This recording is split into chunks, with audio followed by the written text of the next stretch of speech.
from intermission. Yes. Okay. I'm excited. Okay, so mine is surrounding the Pan Am Flight, 103 bombing, which is also, it can like either be referred to the Pan Am bombing, like Pan Am Flight 103, or Lockerbie. The Lockerbie bombing, because this happened over the town of Lockerbie, Scotland. So basically, this happened in 1988. So 1988, the internet is advancing. There was the first ever computer virus. This year, Dell Computer Company was created this year. Microsoft released Windows 2.1. I know, 2.1. Wow, that was back in the day. Unemployment was at the lowest it had been in a while. So, the economy's booming. The Soviet Union falling. Now Russia, but, they're getting crushed. Yeah. The Phantom of the Opera came out this year. What the heck? I love that. So this year also, in 1988, there had been so many, this is a plane crash, by the way. Or not a plane crash, but like a bombing. So so this year, there had been so many plane-related accidents that is kind of crazy. There was a plane crash near the Venezuela border in March of '88. There was a Kuwait. So there's a plane that was hijacked in April. It was like a Kuwait plane. I don't know how to say that, but it was a plane from like a Kuwait. Whatever. And then there was a Hawaiian plane that lost its roof in April mid-flight. It like lost the roof off of it. And then there was an Iranian plane that was shot down in July. I'm pretty sure like the Americans shot it down. And it was an accident actually, but like that's so the space race kind of thing is going on between like the Soviet Union and America, and like everyone I guess it's kind of like a space race thing, is they're like competing in like world technology. This was an election year, actually, very important year. George H.W. Bush became president. It was Ronald Reagan, and then George H.W. Bush became president, and then this was kind of like the year like when war on drugs started. So beginning around this time, the media that's being used, obviously not the internet too much because it's just starting out. There's no like blog forums or anything like that. No way to really spread a conspiracy that way. News. That was like a big thing. I think like the most iconic media was from like the 80s, 90s, like news footage. Like I feel like that was the best kind of media back then. And because it was like, that was the only thing that could really broadcast to that many people at that time. So,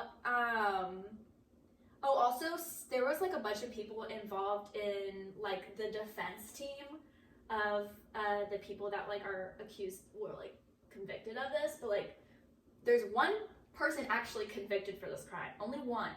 But the conspiracy is obviously that there's a larger group behind him. And so people in the defense of this guy have like written books saying this is why he's not guilty. And there's a book called Adequately Explained by Stupidity, Lockerbie, Luggage, and Lies by Morag G. Care. I don't know. But basically this person, it's a woman, she's a doctor, I think probably in philosophy, but she wrote this book saying basically like, you got the wrong guy, government. It's not this guy. It's like, ooh. She's trying to start the pot. Yeah. So now compared to then, we have like obviously documentaries, podcasts, like, and we have the television, print, and like the internet. But now is obviously so much more advanced than then. So what happened on Pan Am Flight 103? December 20th. So this happened like later in the year. This happened like almost at the end of the year. So a lot of this carries on into the next year, and then like years beyond. You know, it actually even like continues up until today. The investigation. So it was December 21st. There was 259 passengers on board, 190 Americans. So that's why America was involved. Was because a large portion of it were Americans. And there were actually 35 Syracuse University students coming back home from studying abroad. Yeah, that's so sad. Yeah. And before 9/11, this was one of the biggest terrorism cases investigated by the FBI. Before 9/11, like this is the case that's like at pre 9/11. Like this is the 9/11 before 9/11. This is like the baby 9/11. Yeah. Wow. So this plane took off from London Heathrow Airport. And then before it went to London Heathrow Airport, they were in Frankfurt, Germany. And so then they went to London Heathrow, which is all these people boarded, and then they left going to New York City. So they were going to come to America. That's also why like America was involved, because that was their destination. Yeah. And I'm pretty sure they were trying to get to, no, that's Massachusetts. I'm thinking of Boston, but they were trying to get to New York. I know for a fact. And then, so what happened was literally 39 minutes into the flight or something like that. It happened under 40 minutes, but it's exactly 39 minutes or something like that. The plane exploded midair over Lockerbie, Scotland. And it covered 845 square miles, the debris did, which is like that it covered. And actually there's like there is a picture of where the plane, it's like a whole crater of where it just like totally like took out a chunk of like, yeah, it's nuts. And actually killed 11 Scots on the ground. Wow. So like from the debris and stuff, 11, and I'm sure from the plane itself crashing. Yeah. And also like who knows how many it killed for, you know, from people getting like the after effects. Yeah. From like the, you know, even like the fuel, like stuff like that, and like low key like formaldehyde, even like if they, for like the people who like perished, like that would be, you know, you have from, like to, their bodies. Yeah, they had to, like with 9/11, they had to do that. Like the city literally smelled like formaldehyde because it was so like they had to try to get. Does your body get that smell? Or is it just when you die it smells like that? I think that's what they do to like keep. Oh yeah, that's what they used to preserve it. Yeah. Okay. So I think they were trying to get rid of like the smell of it, and they like use that, but they like the city, because they were like putting it on the streets and like everywhere, because you know they were trying to like get rid of the smell of like people who had died. So yeah, so there's really no telling how many people actually probably died from like ingesting like debris and like you know long-term stuff. And not to mention the people who were injured and later like because there was 11 people that died at the moment of the crash of Scots on the ground, but like who knows if somebody was like injured and later like died from it, but like nobody really knew. Right. Anyways, there's a lot of people that died. Obviously everyone on board, the 259 and the 11, that's 270 people total that died, including the 35 Syracuse students. That's so sad. And so the flight exploded over Lockerbie, Scotland, 40 minutes into the flight. So the FBI interviewed over like 10,000 people in like hundreds of countries, like in connection to this case, because it happened in a foreign country. And so like the people on the flight were foreign and American, and so it was like just everyone from everywhere, you know, so they have to like track down every possible lead. And so, you know, this isn't disputed. The plane blew up, all those people died. So then they like scoured on their hands and knees, basically like locked arms, like walking in fields so there's not an inch uncovered. They searched everything. I mean, the evidence, I am so surprised how they found this, because if it covered this many miles across Scotland, then like 845 square miles. That's like that's so much more. Yeah. And so so this is like the FBI's like account of what happened. This is basically like their debrief. Is that they found this kind of like computer chip looking thing. Like I don't even know how they found this, but they found this like computer chip looking thing, which was a part of a circuit board, which was a part of a Toshiba brand cassette player. So let me see if I can show you. What's this called? So this, so like, where is the picture of it?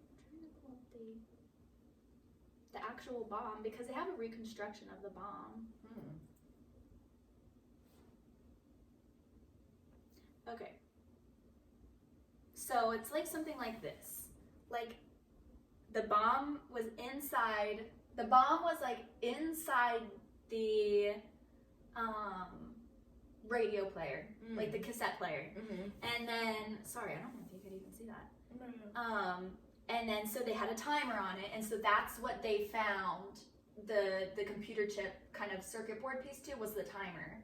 Oh, wow. And so they traced it back to this company called, I don't know if I wrote it down, but I think it's called Wemo. I forget, but they were manufactured and produced or whatever in Switzerland. So there's a connection to Switzerland now where they're like, oh, these timers link back to this guy named Edwin Bollier. So this guy is a Swiss guy, and he is now connected.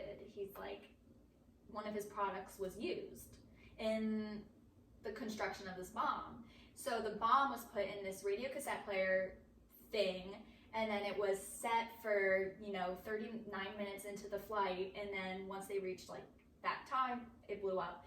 It was stuffed into like luggage. So then it was put on the plane, like as luggage. And so there's obviously like a conspiracy about like who helped get that on the plane. Because the person actually got acquitted who was working at the airport, who was charged with helping, but only because they can't like prove necessarily 100% that who they think did it. So it's kind of like hard, they meaning the government, like the American government, because in Scotland, they also didn't charge everyone because there was a trial in Scotland, and then America has never tried anyone because we can't get like our hands on those people. Wow. Yeah. So, okay, so then the bomb, it was put in the radio and stuffed in the suitcase. They found this little tiny piece, whatever. They found from a piece of clothing, I guess, that had survived like the bombing. In the shirt collar, they found a small piece of evidence that was like the piece of the timer. And it was, I think it literally had like the name of the company on, which is so crazy. And so they said this guy, so I have a thing that's called Who's Involved because these are kind of the characters in it. This guy named Abdel. I'm just going to say his name is Abdel Basit Al-Magrahi. I'm just going to call him Abdel. Abdel, okay. Abdel. He's the main guy. He's the guy that got convicted for this. So he's the one person that was put in jail in Scotland for this crime. It's like, okay, Abdel did it. But they think, let's see here. They, meaning I guess like conspiracy people, think that the bombing is not exactly, so Abdel is Libyan, and so they think that the Libyan government, like as a whole, set this up and not just Abdel. You know what I'm saying? Kind of like your case, where it was like not just these 3 guys did it, but it was like bigger than that. Yeah. So that's what the like American court system and the Scottish court system are like trying to prove, is that it's like the Libyan government, because like that's a pretty hefty claim to say a government orchestrated the bombing against a plane of Americans and a plane of like other foreign people. So at this time, the Libyan dictator, so it was a dictatorship, and the Libyan government was ruled by this guy named, I think it's Muammar and Gaddafi. Oh yeah. Gaddafi's his last name. I'll refer to him as Gaddafi. Gaddafi, yeah. So I remember they were like, I remember his name like in the news a lot. Yeah, that's who they're trying to. And then, like when this happened, the news was all over it. I mean, there was footage like straight after the crash. Yeah. So it was like people got like a first-hand look, and it's kind of like now where they take helicopters and they go like straight to the scene.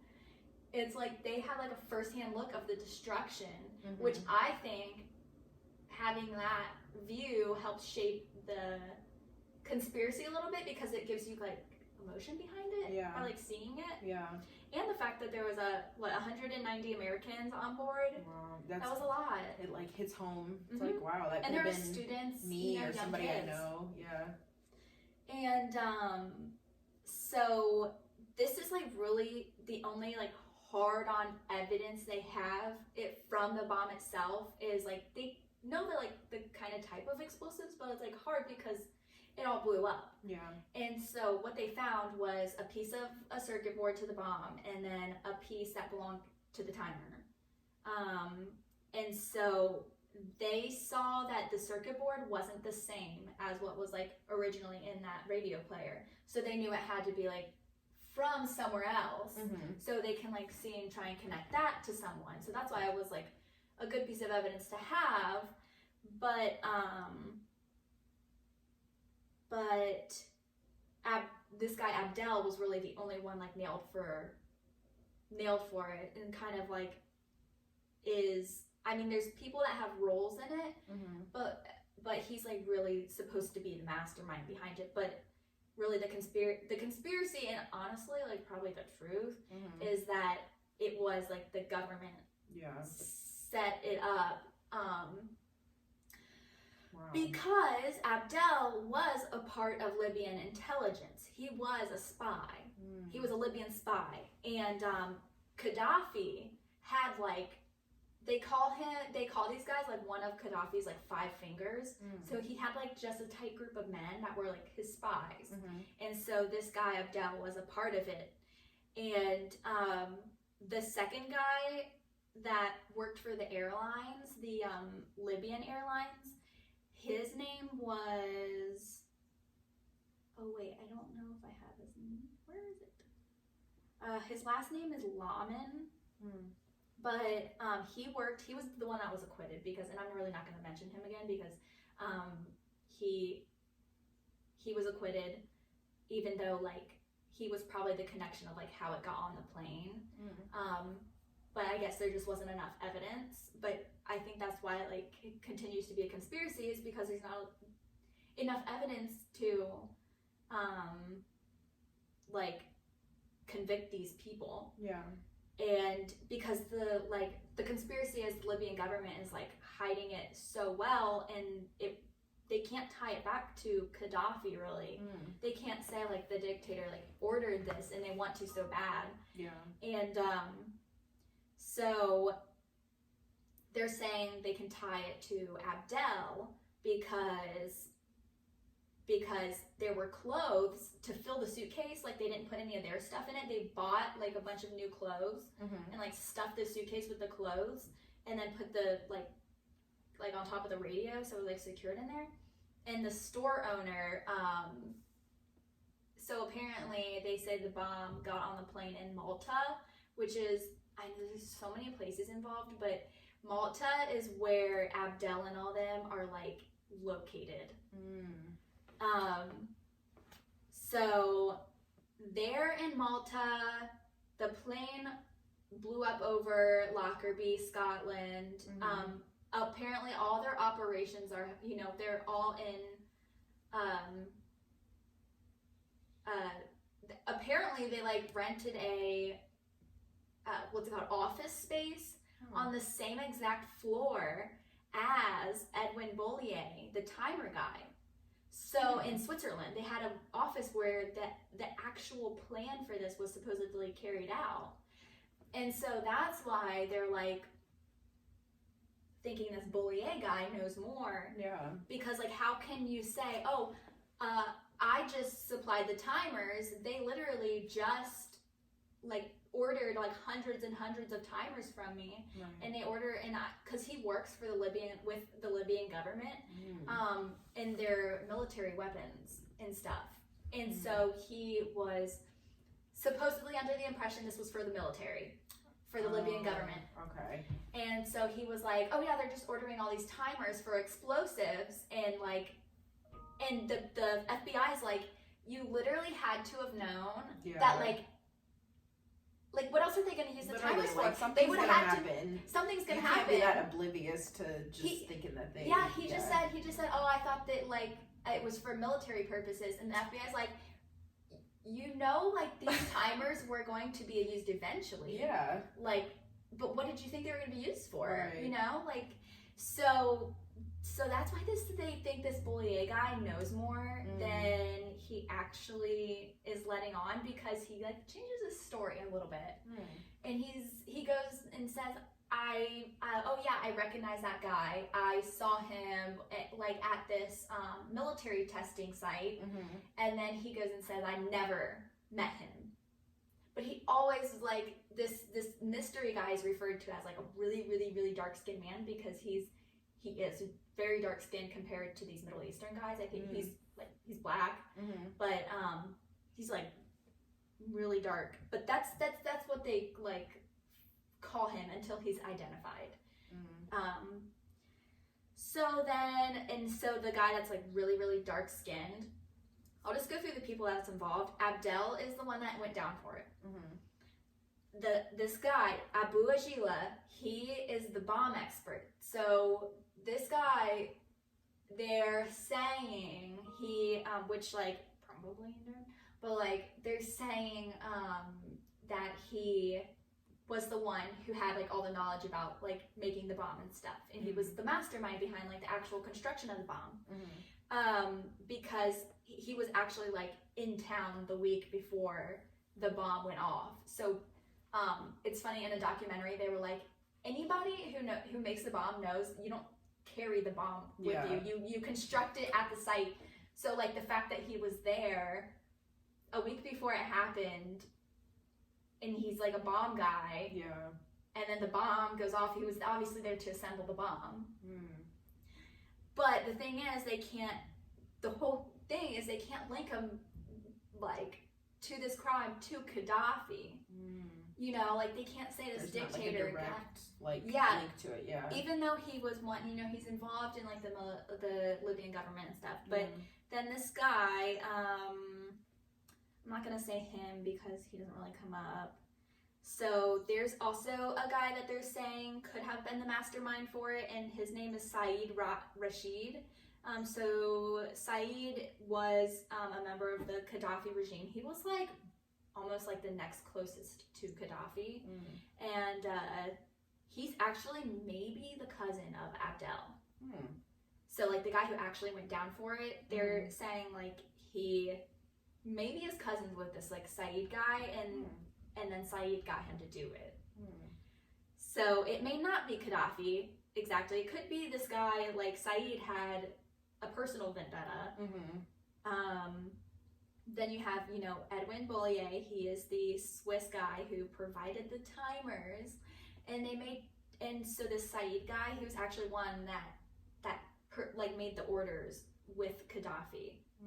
So Saeed and Abdel both actually separately placed orders with this Bollier guy at one point. So he just thought, oh, they're just using it for the military. That's just what they said because, you know.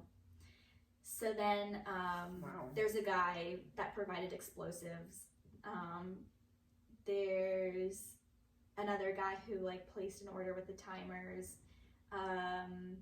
There's this guy named Badri Hassan who actually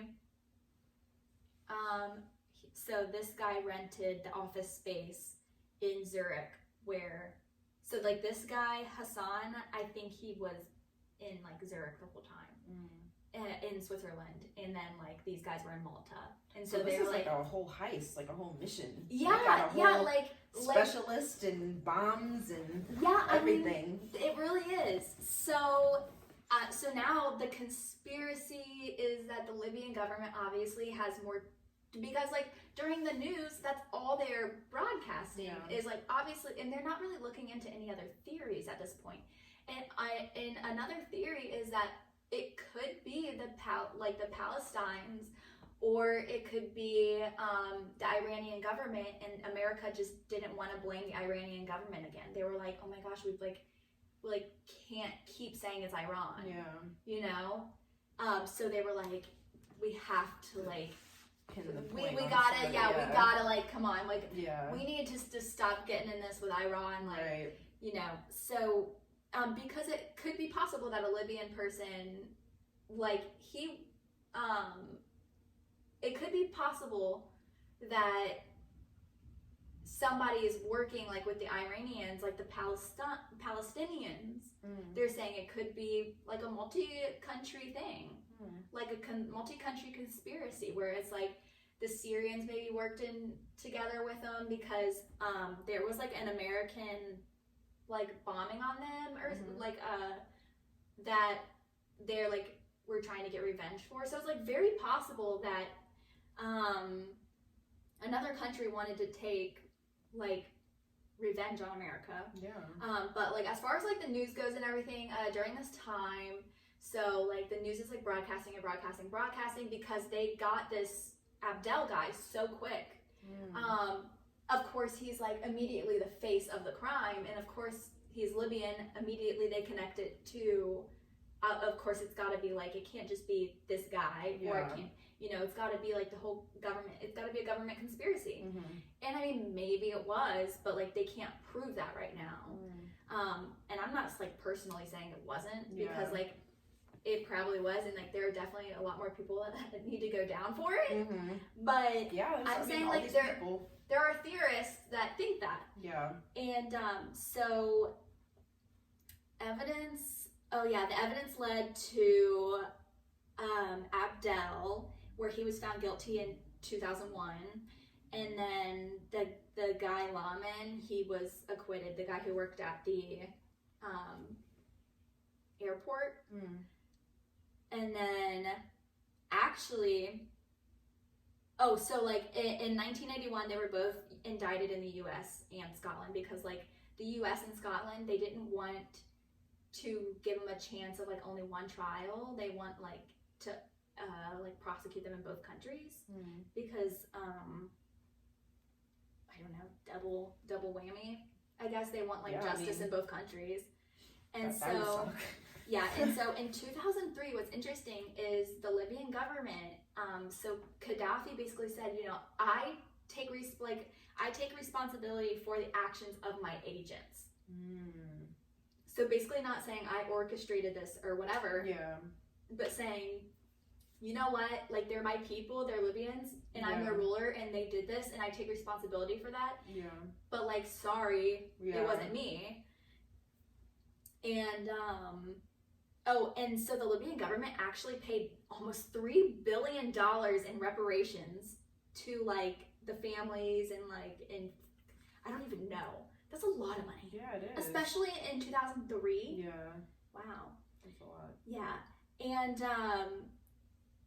so what's interesting is that the Swiss timer guy admitted multiple times to meeting this guy named Nasser Ashur, which is the guy that provided the explosives for the bomb.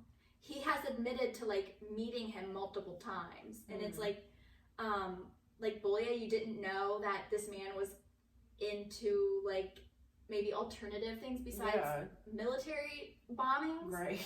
And then because like how many bombings are they doing that they need to, like, I don't think a country would be setting off that many bombs that they need hundreds and hundreds and hundreds and hundreds of timers, and to do so many weapons tests. Right. Like, what? Maybe they do. Maybe Something's I don't know. not adding up. I know. So, so he admitted to meeting him during an explosives test. Like, they were in field, he saw him, and then he also placed him, so like the Swiss guy saw them at the office building.